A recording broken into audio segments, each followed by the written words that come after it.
Okay, here we go. How to use GROK Imagine.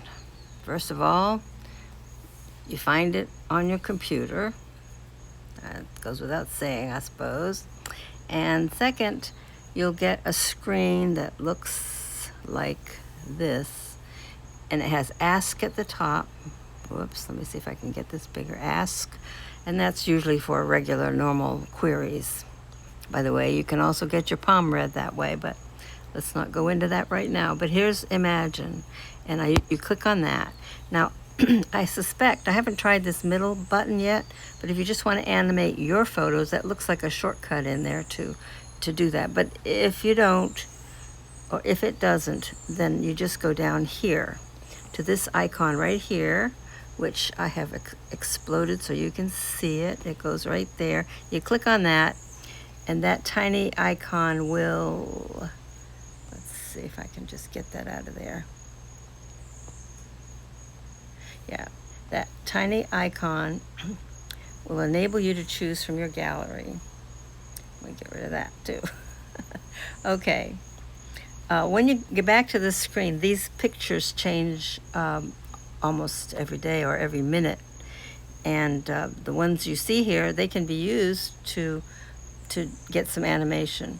But if you press on any of these pictures, you can see whatever prompts were used to create those images. So that would be to create a still image using a verbal or typed prompt. And they tell you the prompt. So what that purpose of that is to teach you how to write clear prompts and more detailed prompts so that the creation function can give you what you want or what you think you want. Okay, so I had this still photo that I had removed the background from. I bought these images to do journaling and so forth. They're digital images. But when I pressed, as soon as I dragged up the image, it starts, and it takes about 17 minutes, and this is what was created,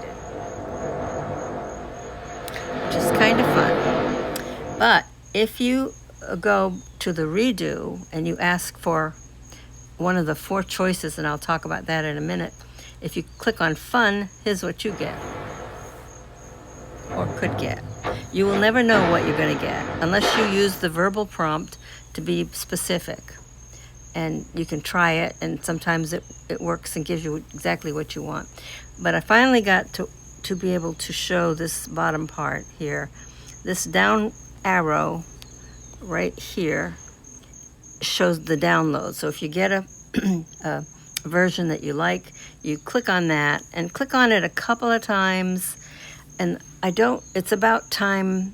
You have to be patient. It's about the amount of time it takes not only to create the animation, but to kind of render it so that it can be downloaded.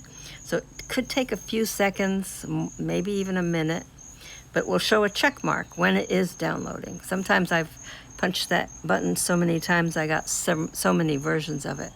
Okay, likewise, let's see if I haven't moved this here. The redo button, which is right here, and it clicks, as I said, just yesterday there were only 3 functions: custom, fun, or normal as a redo. But now I see today they added spicy. I haven't tried that one yet.